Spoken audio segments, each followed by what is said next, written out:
अस्सलामुअलैकुम। Welcome back इसलिए क्योंकि ये दूसरी वीडियो है आईएसएसबी में जो इंटरव्यू में क्वेश्चन किए जाएंगे उसके बारे में।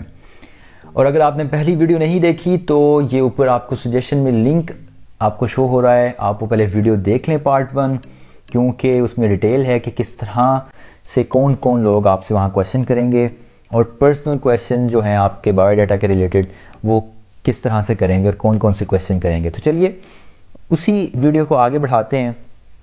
मैंने आपको बताया कि वो आपसे इंटरव्यू में पूछते हैं कि why you want to join Pak army, Pakistan air force या पाकिस्तान नेवी। तो बहुत से लोग ये तो याद करके गए, उन्होंने हमसे ये सवाल करना है, लेकिन बाज़ दफ़ा वो सवाल कर लेते कि भाई आपने पीएएफ क्यों ज्वाइन करनी है, आर्मी क्यों नहीं। तो आपको इसका सॉलिड रीज़न पता होना चाहिए कि आप आर्मी क्यों प्रेफर कर रहे हैं या पीएएफ क्यों प्रेफर कर रहे हैं या नेवी क्यों प्रेफर कर रहे हैं। उसके बाद आपसे वो पूछ लेते हैं कि भाई पीएमए लॉन्ग कोर्स ही क्यों करना है, टीसीसी में क्यों नहीं जा रहे। तो आपको पता होना चाहिए इस बारे में।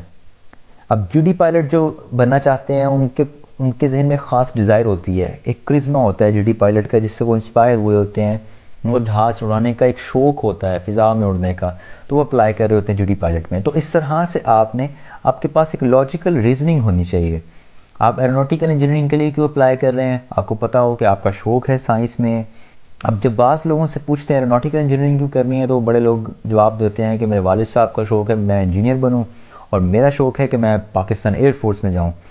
तो मैं एरोनॉटिकल इंजीनियरिंग पीएएफ से करके दोनों के शौक़ को बनाए रख सकता हूं और इस तरह से मैं इसको पूरा कर सकता हूं। तो ये इस तरह से आप जवाब दें, आप अच्छा जो भी आपके जहन में आए। आईएसएसबी में क्या करने आए हो भैया, आईएसएसबी में टेस्ट को अच्छे से करके रिकमेंड होने आया हूँ। जब इस तरह से ये एट द स्पॉट ये वाले सवाल कर लेते हैं तो बच्चे वहाँ शौक हो जाते हैं कि यार ये सवाल तो हमें किसी ने बताया ही नहीं था कि ये आएगा। अरे बताने की क्या ज़रूरत है, कोई भी क्वेश्चन कर लें, इसमें क्या ऐसा मुश्किल क्या है, सिंपल सा सवाल है और सिंपल सा आंसर है। तो आप देख रहे हैं कि इसमें घबराने वाली कोई चीज़ नहीं है। और वो ये भी पूछ सकते हैं कि आपने कोई भी जो ग्रेजुएशन की है, जो ग्रेजुएशन के बाद जा रहे हैं शॉर्ट सर्विस कमीशन में, तो आप पहले क्यों नहीं आपने कभी अप्लाई किया, ये ग्रेजुएशन के बाद ही क्यों अप्लाई कर रहे हैं। तो उसका जो भी आपके पास लॉजिकल रीज़न हुआ वो आप बताएं। उसके बाद कुछ साइकोलॉजिकल क्वेश्चंस होते हैं, इसमें आपकी साइकी चेक करना चाह रहे होते हैं। अब वो अक्सर आपसे पूछ लेते हैं कि if you did not get selected then what will you do. तो यहाँ पे आर्मी, नेवी या एयरफोर्स के केस में आपने उनको सिंपली ये जवाब देना है कि सर मैं दोबारा से अप्लाई करूँगा। आपने इससे ज़्यादा आंसर नहीं करना, जितनी चीज़ पूछी गई है उतना आपने जवाब देना है। जब आप ज़्यादा जवाब देते हैं तो वो आपसे फिर काउंटर क्वेश्चन हो जाते हैं। अगर वो कहता है कि आप अगर फिर नॉट रिकमेंड हो जाते हो तो फिर क्या करोगे, फिर आप अपना जवाब बताएं। उससे पहले आपने रीज़न नहीं बताना, आप उसको सिंपली कहें कि सर अगर मैं फिर भी नॉट रिकमेंड हो जाता हूँ तो मैं फिर आर्मी एयरफोर्स तो वगैरह तो नहीं ज्वाइन कर सकूँगा, लेकिन हाँ मैं सीएसएस की तरफ जाऊँगा या कोई और पेशा जो अच्छा है मैं उसकी तरफ जाऊँगा और वैल्यू एडिशन करूँगा। इस तरह से आपने करना है। और ये जब आप कभी आगे लाइफ में इंटरव्यू देंगे तो ऑर्गेनाइजेशन में भी ये सवाल किया जाता है। तो आपसे अगर कोई ये सवाल करें if you did not get selected then what will you do, तो आपने वहाँ पे गिड़गिड़ाने नहीं लग जाना कि सर मुझे सिलेक्ट कर लें, आपकी बड़ी मेहरबानी होगी, मैंने बड़ी मेहनत की है। उनको सिंपली जवाब दें कि सर अगर मैं नहीं सिलेक्ट होता तो मैं आजकल ये काम कर रहा हूँ, मैं उसको कंटिन्यू करूँगा। ठीक है, इस तरह से आप जवाब दें। आपसे वो सवाल कर सकते हैं कि गुस्सा करते हो। अब सबको गुस्सा आता है, अगर किसी को नहीं आता तो बहुत अच्छी बात है, वो कह दे कि नहीं करता। लेकिन अगर गुस्सा आता है, नेचुरल है, तो आप बताएं कि सर अक्सर मुझे गुस्सा आ जाता है। तो पूछेंगे कब करते हो, कब ज़्यादा गुस्सा आता है, तो आप कोई भी रीज़न बता सकते हैं। बाज़ दफ़ा होता है कुछ लोगों को कि जब कोई किसी को काम कहता है और वो नहीं करता तो आगे से गुस्सा आ जाता है बंदे को। जब किसी ने कोई टाइम दिया होता है और वो टाइम पे काम नहीं करता तब बंदे को गुस्सा आ जाता है। तो इस तरह से आप उनको नॉर्मली बताएं कि सर इस तरह से गुस्सा आता है। अब वो आपसे पूछते हैं अक्सर कि अगर आपको 5 करोड़ दूं या 5 लाख दूं या आपको कहीं से 5 करोड़ मिलें तो आप उसका क्या करोगे। बहुत से लोग जवाब दे रहे होते हैं कि सर मैं मस्जिद में डाल दूंगा, मैं पता नहीं हेल्थ फाउंडेशन खोल लूँगा, ऑर्गेनाइजेशन खोल लूँगा, लोगों के लिए, गरीबों की मदद कर दूँगा।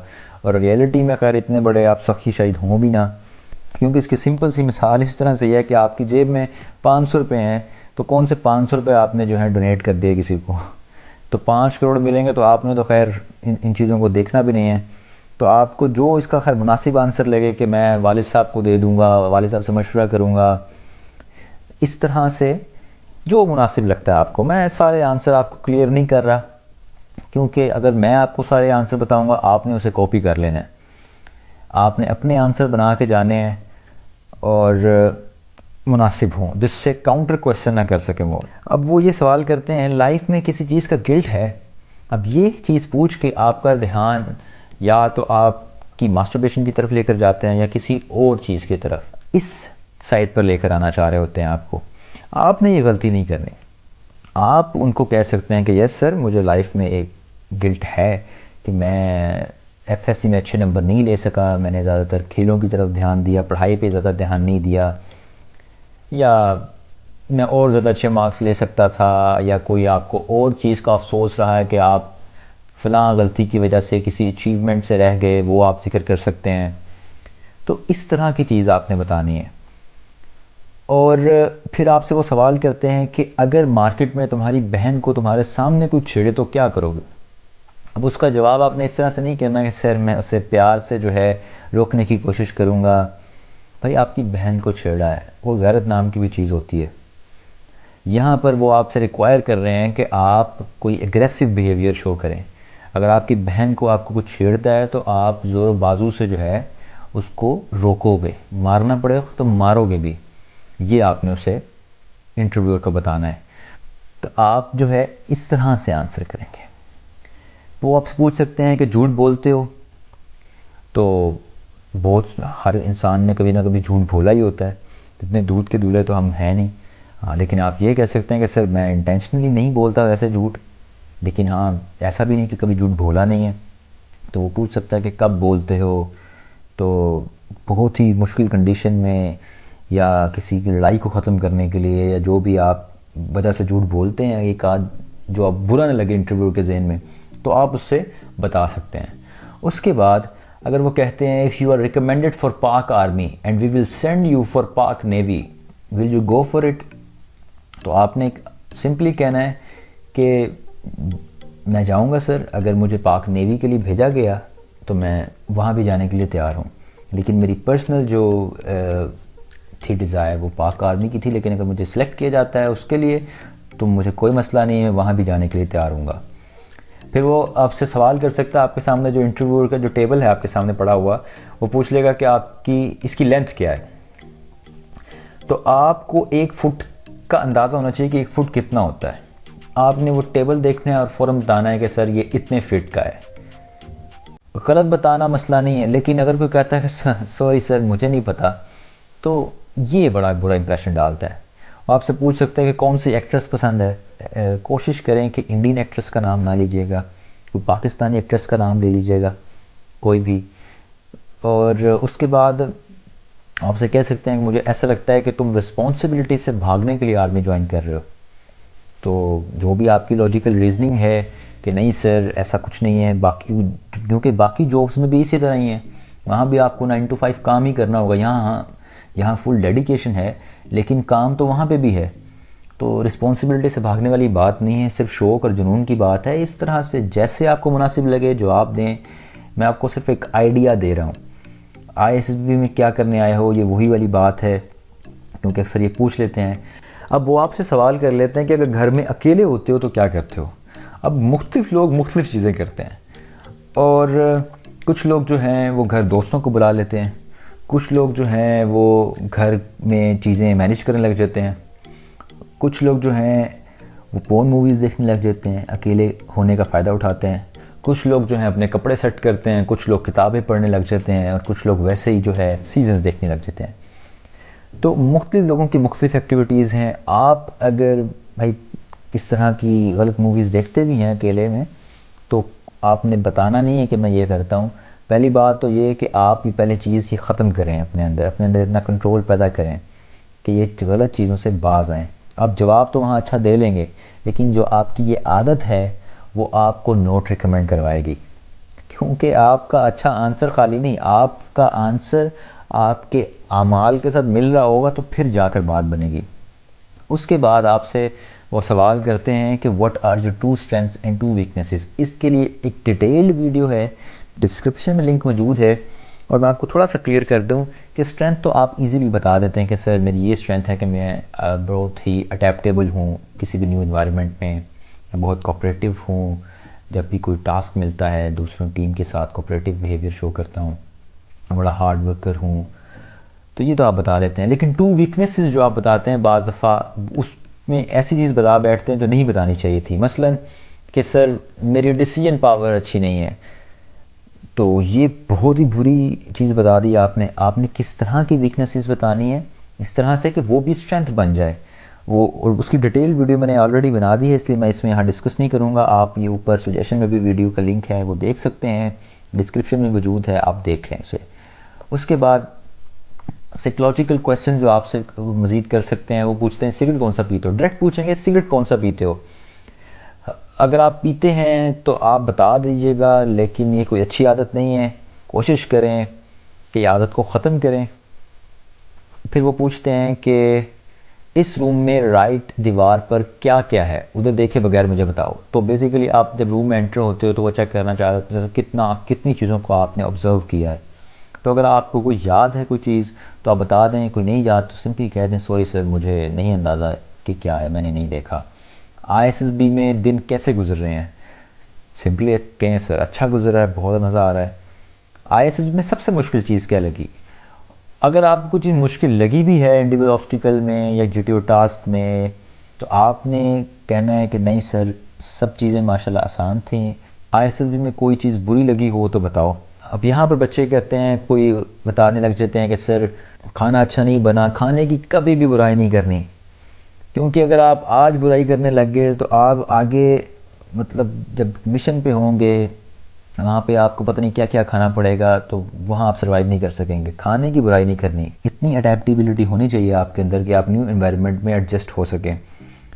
आप सिंपली जो है एक अच्छा जवाब इसका ये हो सकता है कि वहाँ पर हर चीज़ तो बड़े अच्छे से आपका ख्याल रखते हैं, आपको हर चीज़ प्रोवाइड करते हैं, एक प्रॉपर आपके लिए बेड होता है, और उसके बाद आपको सस्ते में जो है कपड़े प्रेस और धो कर देते हैं। लेकिन जो कैंटीन होती है वहाँ पे जो प्राइस है चीज़ों की वो थोड़ी ज़्यादा होती है। 10 वाला लेज़ 15 का मिल रहा होगा, तो आप उस चीज़ का जिक्र कर सकते हैं उनके साथ कि सर कैंटीन में चीज़ ज़रा महंगी है, ये चीज़ थोड़ी सी ज़रा है, बाकी सब अल्लाह का शुक्र है बहुत अच्छा चल रहा है, सब बेहतरीन है। तारीफ़ें करनी है हर चीज़ की। तुम्हारे ग्रुप में सबसे अच्छा कौन परफॉर्म कर रहा है, रैंक दो सबको। तो आपको आपकी जो ग्रुप हैं उनके चेस्ट नंबर पता होना चाहिए। तो आप बता सकते हैं कि सर फ़लाँ चेस्ट नंबर बहुत अच्छा परफॉर्म कर रहा है, तो मैं उसको रैंक नंबर 1 देना चाहूँगा। अगर आपको लगता है कि आपकी परफॉर्मेंस सबसे अच्छी है तो आप अपने आप को रैंक नंबर 1 दे दें, इसमें कोई मजाक वाली बात नहीं है। और बारी बारी जो जिसकी परफॉर्मेंस आपको लगती है उस हिसाब से आप रैंक दे दें। अगर वो पूछता है कि आपको अगर लगता है कौन रिकमेंड होगा, तो आप बताएं कि सर मुझे लगता है कि ये फ़लाना स्टूडेंट जो है रिकमेंड होगा, और इंशाल्लाह मैं भी रिकमेंड होऊंगा। आप अपना कॉन्फिडेंस अपने साथ रखें। उसके बाद सबसे ज़्यादा अहम सवाल सेक्स रिलेटेड क्वेश्चन जो साइकी में आपसे करते हैं, और ये ऐसे सवाल हैं, वाहिद सवाल हैं, आपसे दूसरे किसी भी लाइफ में इंटरव्यूज़ में नहीं पूछे जाएंगे। ये सिर्फ आर्मी, नेवी या एयरफोर्स की सिलेक्शन के दौरान इस तरह के सवाल किए जाते हैं, और ये वाहिद सवाल होते हैं जिसमें आपको झूठ बोलना पड़ता है। यहाँ बाकी सब सवालों में आपसे मैं कहूँगा कि आप सच बोलें, लेकिन इन सवालों में अनफॉर्चुनेटली आपको झूठ बोलना पड़ता है। वो आपसे सवाल करते हैं कि आपने कभी ब्लूप्रिंट देखा है। अब ब्लूप्रिंट मुझे कमेंट्स में बच्चे कहेंगे कि क्या होता है, पोर्न मूवी या कोई भी अश्लील मूवी, इससे ज़्यादा क्या डिटेल बताऊँ आपको। आपने कभी देखी है तो आप में से जिसने देखी होगी वो बताएगा कि जी हाँ देखी है। आपसे पूछेंगे कितनी बार देखी है, 1000 दफ़ा भी देखी है, तो आपने उन्हें सिंपली कहना है कि सर 2 से 3 दफ़ा देखी थी, खैर मैं इसे मुनासिब नहीं समझता इसलिए अब मैं नहीं देखता इसे। वो आप कमेंट भी पास कर सकता है, आपके फेस से लगता है कि 600-700 दफ़ा देखी होगी, एट्सेट्रा एट्सेट्रा। इन सवालों पे एक चीज़ का ख्याल रखें कि आपने घबराना नहीं है, नॉर्मल बैठें, कॉन्फिडेंस से बैठें। आपको वो खा नहीं जाने वाले, ज़्यादा से ज़्यादा आपको नोट रिकमेंड करेंगे, इससे ज़्यादा कुछ नहीं कर सकते। उसके बाद आपसे वो पूछ सकते हैं कि आपको ब्लूप्रिंट पसंद आया था, देखने के बाद क्या किया, और फिर वो पूछ सकते हैं कि आपने कभी HP हैंड प्रैक्टिस, मास्टरबेशन या मुश्त ज़नी की है। तो आपने अगर की है तो बताना है उसे, और वो भी आपने वही वाली बात अगर आपने ज़्यादा दफ़ा भी किया है तो आपने सिंपली उसे कहना है कि सर 2 से 3 दफ़ा की थी, लेकिन खैर अब मैं ये नहीं करता, मैं जानता हूँ बहुत नुकसानदेह चीज़ है। तो इस तरह से वो आपसे सवाल करेंगे। तो नेक्स्ट कुछ मज़ीद सवालात हैं और बहुत सी लंबी डिटेल है क्वेश्चंस की, और उन सब सवालों को किस तरह से आंसर करना है आपके सामने नेक्स्ट वीडियो ये आपको स्क्रीन पर शो हो रही है, वो देखें। उसमें आपको मैं बाकी डिटेल क्वेश्चन बताऊंगा कि आपसे वो क्या क्वेश्चन करेंगे और उसको किस तरह से आंसर करना है। और जाते जाते वीडियो को लाइक कर दें और वीडियो को शेयर ज़रूर करें।